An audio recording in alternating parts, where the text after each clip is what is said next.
Apakah kalian pecinta harum manis? Kalau iya, anggukkan kepala Anda. Apakah Anda bosan dengan rasa harum manis yang itu-itu aja? Kalau iya, anggukkan kepala Anda.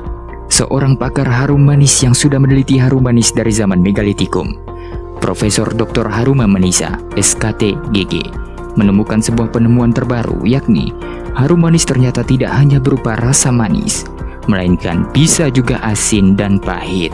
Percobaan ini dia lakukan dengan mencampurkan gula dan garam, sehingga jadilah harum asin, dan gula dengan buah paria sehingga jadilah harum pahit. Namun sayangnya, seiring berjalannya waktu, ia tak bisa mengkomersialkan penemuan terbarunya, karena ia keburu wafat. Maka dari itu, seorang mahasiswa hukum ekonomi syariah yang bernama Muhammad Rezeki Febriadi ingin membuat sebuah harum manis anti-mainstream demi mengenang pengorbanan Profesor Haruma Manisa tersebut. Bahan yang ia perlukan sungguh sederhana. Yang pertama adalah alat pembuat harum manis. Yang kedua adalah gula.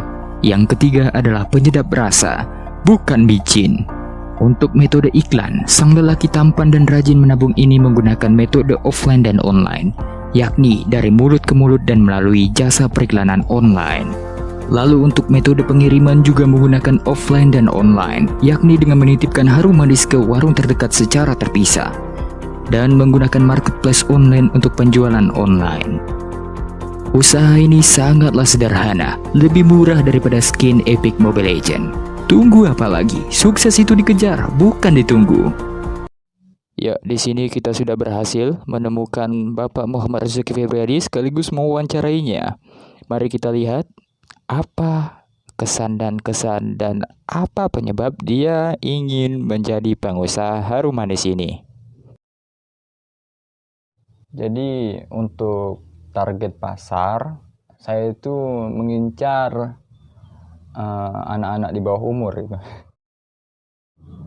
Saya bukan pedofil. Maksudnya itu saya mengincar anak-anak di bawah umur karena anak-anak di bawah umur itu lebih suka harum manis gitu. Dia suka yang manis-manis itu kan. Dan sebenarnya juga untuk semua kalangan, tetapi produk saya ini saya utamakan untuk anak-anak di bawah umur. Karena tahu sendiri kan, seperti yang saya katakan tadi, anak-anak di bawah umur itu mereka itu suka yang manis-manis begitu. Ya. Kenapa saya tidak mau memasarkan produk saya ke lansia? Itu karena mereka rentan akan diabetes mellitus. Ya, kita nggak tahu ketika kita memasarkannya itu, lalu tiba-tiba mereka itu langsung ke RS gitu, rumah sakit gitu kan. Saya nggak mau mengambil resiko itu karena sangat rentan. Saya juga takut dituntut, Pak. Untuk kaum lansia di luar sana, kalau ingin membeli produk saya, itu pastikan diri Anda tidak terkena diabetes mellitus. Itu saja. Boleh sebenarnya, asalkan tidak terkena diabetes mellitus. Kalau udah kena diabetes mellitus, lalu membeli produk saya, itu takutnya nanti Anda yang kena itu. Kalau saya sih dapat uang itu kan aman, Pak. Begitu. Oh iya, untuk masalah kemasannya nanti saya pakai 2 sih rencananya, Pak ya. Yang pertama itu adalah gelas plastik itu. Itu untuk ecer ke warung aja gitu kan. Kalau untuk pengiriman jarak jauh, itu saya gunakan botol kaca itu, Pak. Karena kita tahu kalau pakai gelas plastik itu gampang rusak, Pak. Iya, gampang remuk. Maka dari itu saya nggak mau ambil resiko, jadi saya pakai untuk botol kaca gitu.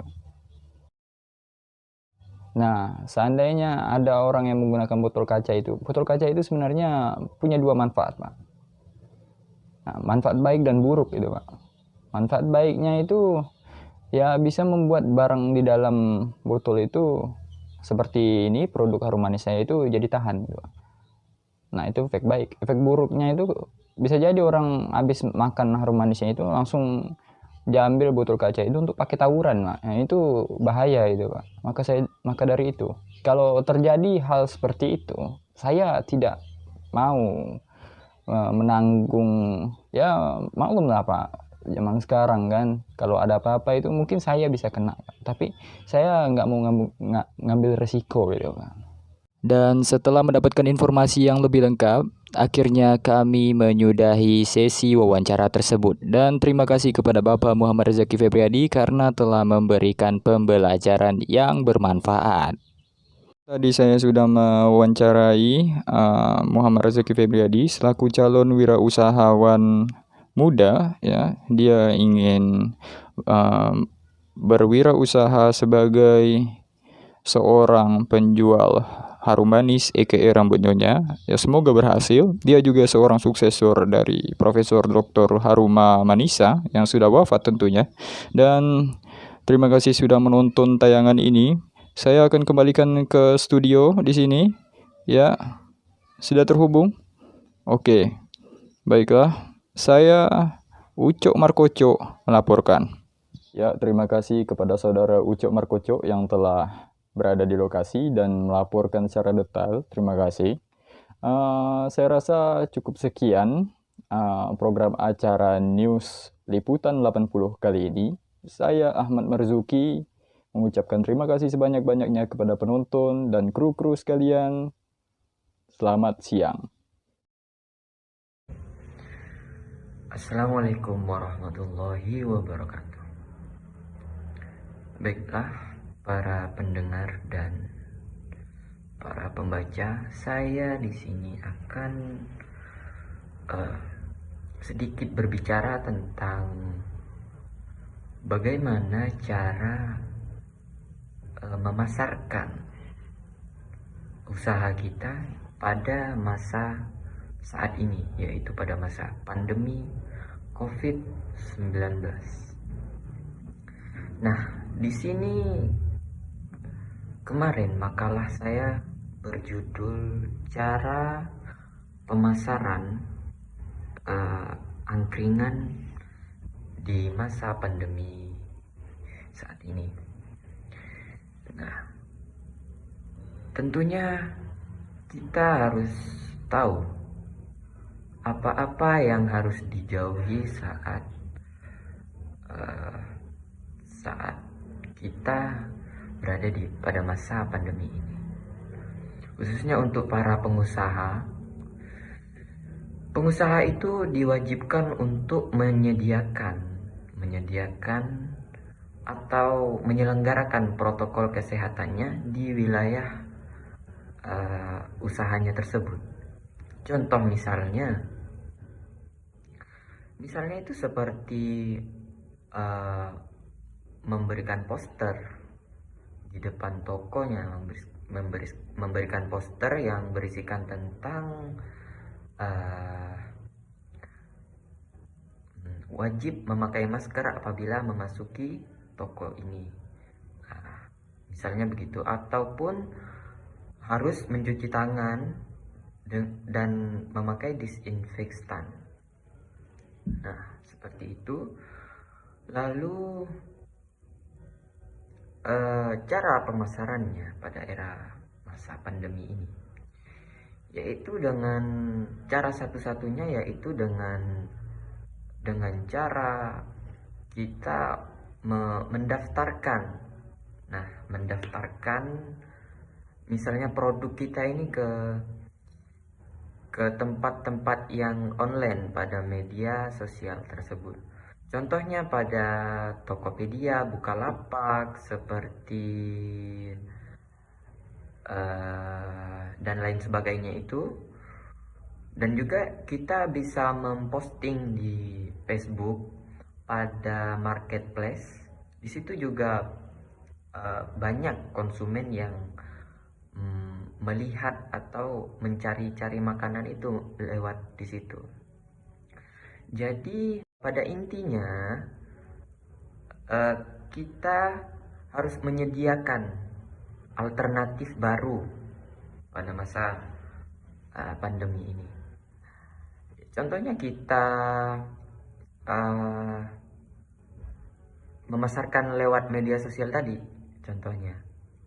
Dan juga ada alternatif ketika kita bertatap muka dengan para konsumen ataupun pelanggan.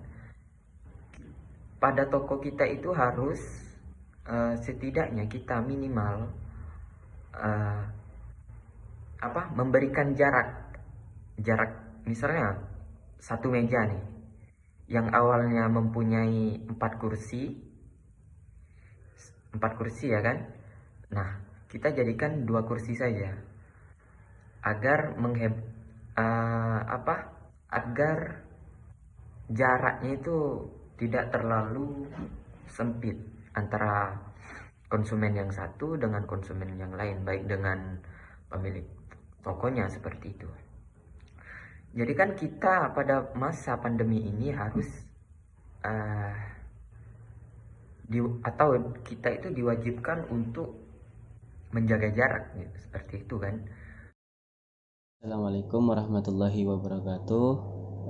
Perkenalkan, nama saya Iwan, saya dari kelompok 7. Saya akan menjelaskan makalah saya, yakni yang berjudul reseller peralatan olahraga bulu tangkis di toko Iwan Sport. Nah, langsung saja untuk pembahasan pertama, yaitu saya akan menjelaskan mengenai pengertian reseller. Nah, reseller merupakan sebuah penjual yang menjual barang milik penjual lain atau bukan barang miliknya, sehingga reseller sendiri mampu membantu memasarkan penjualan dari penjual lain. Nah, itu untuk pengertian reseller. Kemudian untuk berikutnya yaitu profil produk raket bulu tangkis yang dijual di toko Iwan Sport ini. Yang pertama, saya menjual brand-brand yang udah masyarakat banyak mengetahui. Yang pertama yaitu brand Yonex, kedua Li-Ning, dan ketiga Victor. Nah, itu untuk produk-produk yang dijual. Kemudian pembahasan berikutnya yaitu peluang dan ancaman produk yang dijual. Nah, untuk peluang di era pandemi seperti ini, penjualan raket badminton cukup menggiurkan menurut saya. Yakni orang-orang lebih sering di rumah, sehingga mereka diluangkan waktunya untuk beraktivitas olahraga, yaitu salah satunya yaitu badminton yang bisa dilakukan di rumah. Nah, itu untuk peluangnya menjadi peluang sangat lumayan lah, ibaratkan ada peluang di situ untuk kami pribadi menjual peralatan olahraga seperti badminton ini. Kemudian untuk ancaman produk yang dijual, yaitu ancamannya ketika nanti di era pandemi telah selesai, maka orang sudah mulai disibukkan oleh aktivitas-aktivitas yang lain, sehingga itu akan menjadi sebuah ancaman kurangnya minat masyarakat untuk membeli peralatan alat bulu tangkis. Kalau yang hobi, ya dia pasti akan beli lagi. Cuman ketika pandemi sudah usai, maka mereka lebih sibuk lagi dengan kegiatan masing-masing. Kemudian untuk yang selanjutnya yaitu mengenai harga dan bahan baku. Nah, mengenai harga di sini dan bahan bakunya mungkin tidak saya jelaskan. Saya hanya menjelaskan beberapa raket saja yang dijual di toko Iwan Sport. Yang pertama merek, kita lihat dulu merek yang pertama, yaitu yang dijual di toko Iwan Sport ini brand dari Li-Ning, yaitu pertama Li-Ning Turbo X80, itu dengan harga produk dijual 400.000, udah lengkap dengan senar dan tas. Kemudian yang kedua Yonex Nanorai 70 likes Rudi Hartono, yaitu dibanderol dengan harga 350.000, sudah lengkap beserta tas dan senar. Nah, itu untuk produk yang dijual di toko Iwan Sport. Untuk pembahasan selanjutnya yaitu analisis penentuan harga.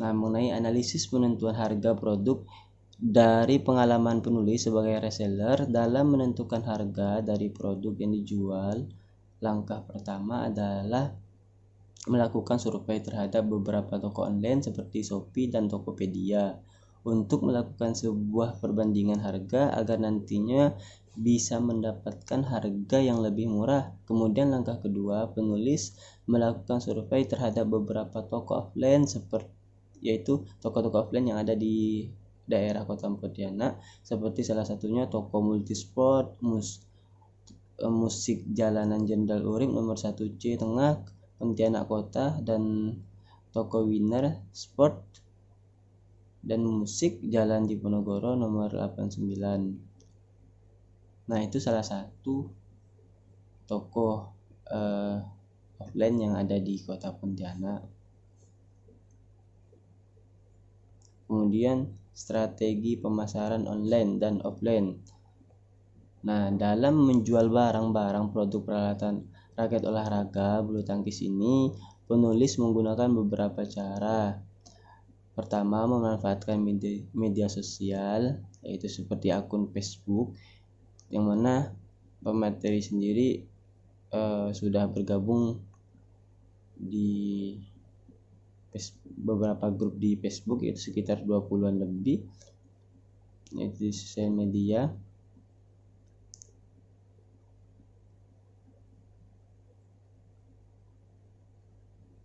Nah, strategi pemasarannya itu aja di online.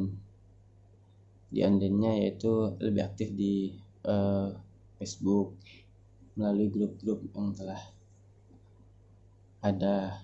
Kemudian untuk offline-nya, strategi offline-nya yaitu dijualnya sistemnya kekeluargaan, yaitu ditawarkan ke kawan yang mempunyai minat badminton, itu kita tawarkan kepada mereka.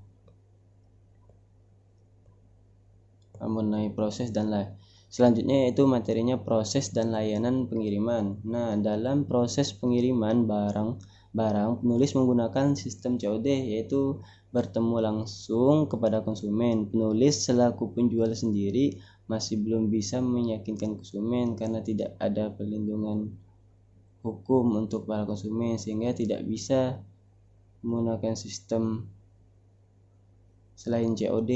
Jadi sistemnya itu hanya bisa dengan sistem COD.